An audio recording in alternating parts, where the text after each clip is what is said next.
Hey guys, this is techguy276 with MC Finchy on the mic. He's not an MC, he's not a chav. He's Anthony Finch, and he's one of my friends from college. And he's currently eating a sausage roll, a big, massive sausage roll. Greg's sausage roll. Greg's sausage roll. Greg's. I'll tag that in the description. We're going to talk about CES 2013. I don't know if Anthony's been following CES 2013. We can talk about the iPhone Mini if you've seen that. I know I said to you yesterday it's a rumour, but... Yeah. I've not been following that particular thing, but I have been following the bits on Twitter instead of watching the whole thing with all the bits of crap. Just pick out the highlights. Yeah. And the most trendy thing is about the new television, that's for town hall pad. You were on it, mate, the other day. Yeah. But everything from CES is based on tellies. Every manufacturer has built their own telly. And you know what Samsung has done? Made one. They've made a 117-inch telly. That's going to be 4K, that's going to cost around £45,000. Right. Go on, carry on. I forgot what I was up to. He's eating a sausage roll. I know, the sausage roll takes my priority. You can talk about the iPhone Mini. I've already had my say on the iPhone Mini like 2 days ago when I recorded it. It does. The iPhone Mini could be good for people who have no money, but it depends on the features you have on it. Because it's pointless having an iPhone Mini that has the features of an iPhone. Wait for the iPhone Mini 2. Why? Is that because the iPhone Mini will just be an experiment, the same with the iPad Mini. The iPad Mini was good in all of its specs, but they didn't put a Retina display on because they were like, this is not confirmed, but this is just my guess, they tested the iPad Mini as like a test on the market to see if people actually wanted the iPad Mini as a tablet. So they experimented with the iPad Mini, got enough market from it, and it sold massively. Yeah. But all the tech bloggers out there have said, like, I love the iPad Mini, I love its portability, I love having iOS in my pocket on like a big 7-inch display. But the problem is that it's not Retina display. Yeah. I had this same rant like 6 months ago when it was rumoured that the iPad Mini was going to have a non-Retina display, and I had a big massive rant about it. Yeah. Saying like, how can Apple bring out like the iPhone 4S, the iPod, the iPad, the Mac have all Retina display? Why would they create a Retina display environment and then bring the iPad Mini out without a Retina display? It just seems stupid to me. Could be the cost. Yeah, well, that's why it was an experiment. Because the problem is they deliberately take things out, because if you've got an iPad Mini that had everything virtually the same as an iPad, not many people buy the iPad, they buy the Mini. So well, it's the same price. It's just down to, is it? Yeah. Well, that's a ridiculous. Well, give or take £100.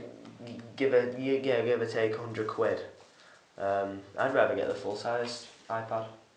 I love the 7-inch form factor, but the 10-inch just seems, if I'm gonna pay an extra £50 or £100, I'd rather get an extra 3 inches. An iPad Mini would be a good Christmas present now. Yeah. Instead of massive iPad. But if you're gonna go for cheapness, go for the Nexus 7 or the Kindle Fire HD.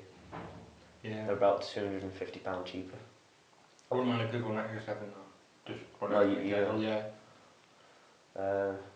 Have you seen what they've come out with? Kingston, the memory stick maker, the pen drive makers, they've brought out a 512GB pen drive.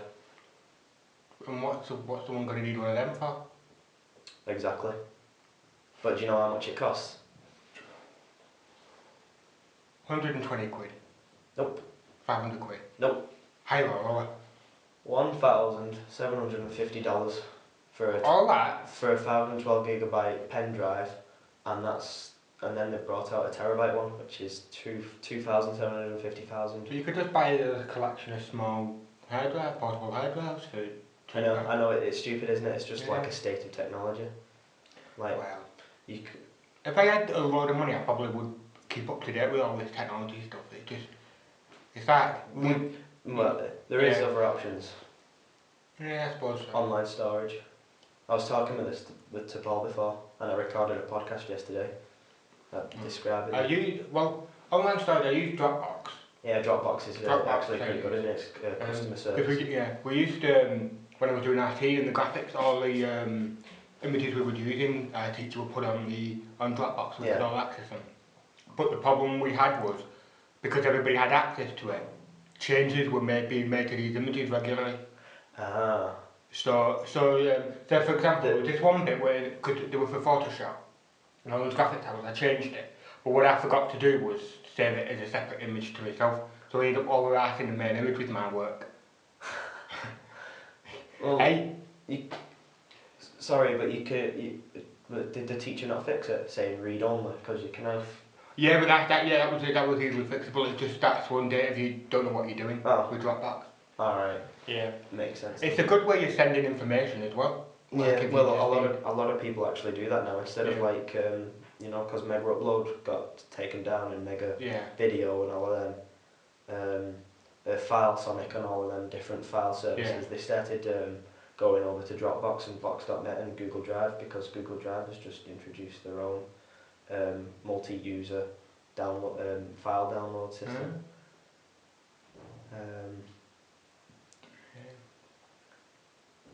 What else is there?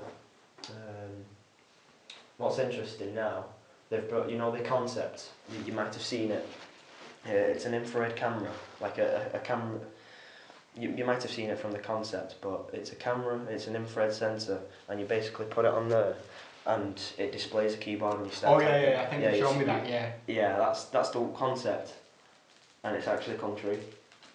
Somebody's actually come out with a phone adapter that you stick on there, it goes under there, it connects via Bluetooth or NFC, and it just basically projects the keyboard. And it works. I imagine it would take a whole lot of power. Yeah, it does. Not in the little device, so it takes a lot of power, but in the Bluetooth, no. That's alright. But it's very hard to get used to from the what I've heard from the people. This is the problem now, all the phones are turning into computers. Funny that you say that. Because it is. Samsung have just brought out an 8-core CPU processor for, I assume, for the Galaxy S4. It's not been announced, but I assume it's coming out for the Galaxy S4. Christ. I think the problem is now people are losing the main use of a phone, which is to ring and text people. Who wants to ring and text people on the phone? What, in the 21st century? Yeah, the 21st century. Everybody wants to play Angry Birds. Yeah. I remember getting my sister's boyfriend into that game. I started playing it, Angry Birds season, in the car, and he went, "What's that?" It's like, "Angry Birds." "Whoa, what's that?" "Fucking amazing."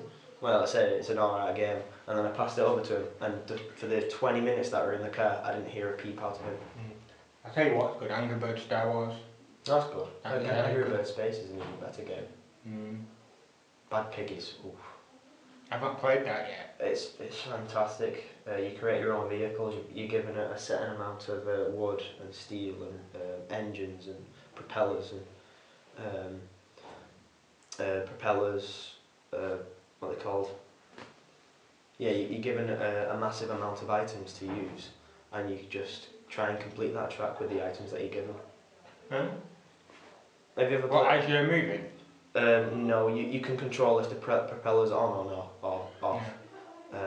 Have you ever seen Banjo-Kazooie Nuts and Bolts? Yeah. It's kind of like that, where you complete your own vehicles and try to do the challenges that it sets you. I've freestared all the levels. Oh, you had to get that in, didn't you? Yeah, That's probably all of that long with your conversation. Yeah. I got 3 stars and all of them. Yeah. There's a lot of good games out there for phones. Yeah. There's Shadowgun, Infinity Blade, Dead Alive, Dead Shadow.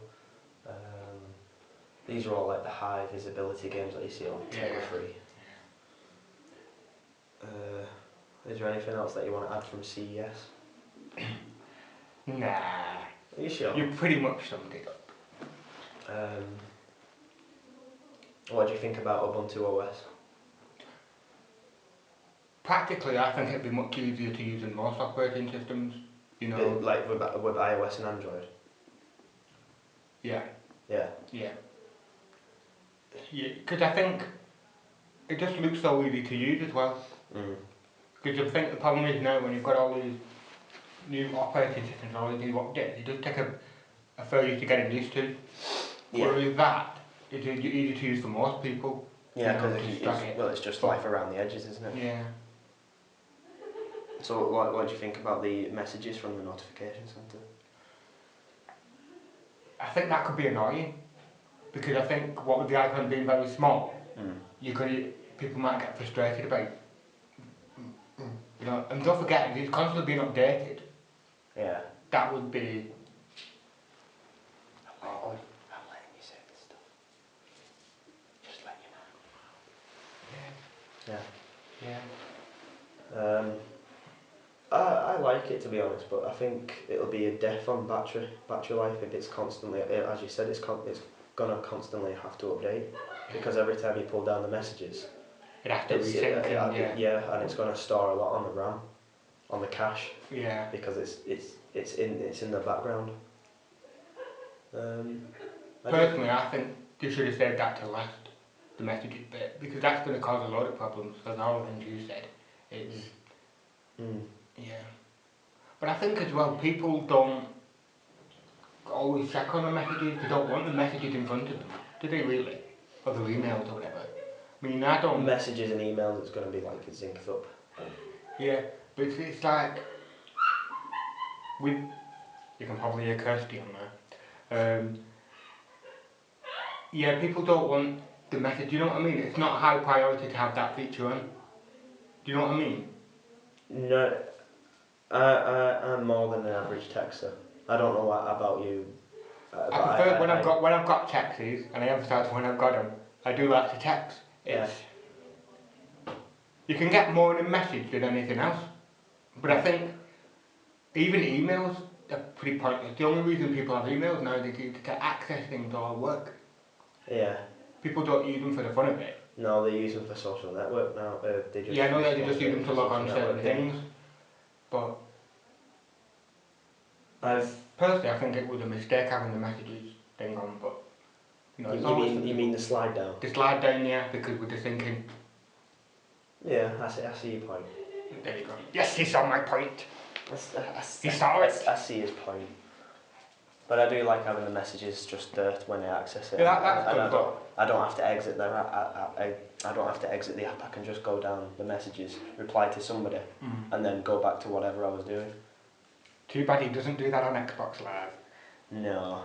I never reply to Anthony. I know you don't. I never reply to anyone on Xbox Live. Well, that makes me feel a whole lot better. No problem. Yay! I'm not alone. What else? What else has come out of CES? There's only been a couple of phones announced. Just one more thing before we wrap up. A Japanese or a Chinese company have brought out a 6.1-inch screen phone. Really? Yeah. You might know the company. They spell it as HUAWEI. Hawaii. It looks like Hawaii, but it's not. It's Hawaii or Hawaii. Yeah, they're actually operating from my mobile, aren't you? On my phone. Let's have a look. Okay. Well, they've just brought out a 6.1-inch phone. I think it's anyway, hang on. I can't get it right. Sorry viewers, listeners, whatever you are. It's alright.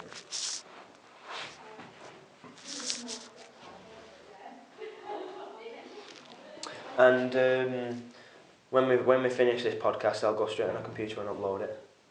Yay! I'll put my image to it, and you'll be able to listen to it virtually straight away.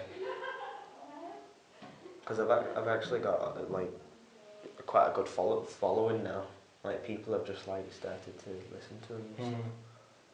But I'm going about. Yeah, no, I'm just trying to look at. Oh, And it's also someone's Kirsty's birthday today, listeners.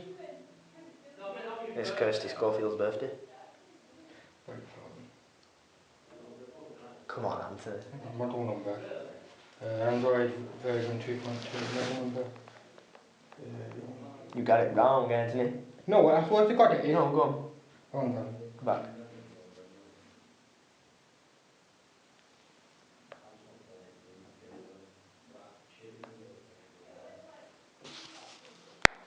I've just got your right IMEI number. I know. I can block your phone now. No. No, but to tap that in and it comes up because it's this is a T-Mobile make phone made by themselves. So obviously they've got a third party company to make the device for them. Yeah. Tight bastards. I know. Yeah, they've just brought a 6.1 inch screen phone out. Are you still recording? Yeah. Oh wait, I will say to anyone who has limited money and wants unlimited internet, go on T-Mobile. £5 a month, one booster package with limited internet the entire month. Yeah, not bad. And I'm not even really £5 a month. I swear to God, well, it's not even per month. It's when you want it. It's a booster. So you top, say for example, I top my phone up with the fibre. I text month web to 414, send off. 2 minutes later you get a message. Thank you for buying this booster pack, and make sure you can download anything. That's how I get on Xbox Live. That's how I. What you stream? I know you stream from your phone to your Xbox, but yeah, that's how you play games. Yeah, and that's how I watch the film and all that. And it's actually not so bad. How is it not slow? It's a little bit slow, but it works. BBC iPlayer, they're all fine. Have you ever tested your internet speed? Not. I have. So why are you in? Actually, I don't think I have. Because we're recording a podcast. So he comes in. Great. Oh, shame. Yeah, we're going to wrap it up now, guys. Thanks for listening, and it's bye from Anthony. Bye-bye. And it's bye from techguy276. And Johnny Bones. And Chabby Bones, because he has to come in on the last second. Yay.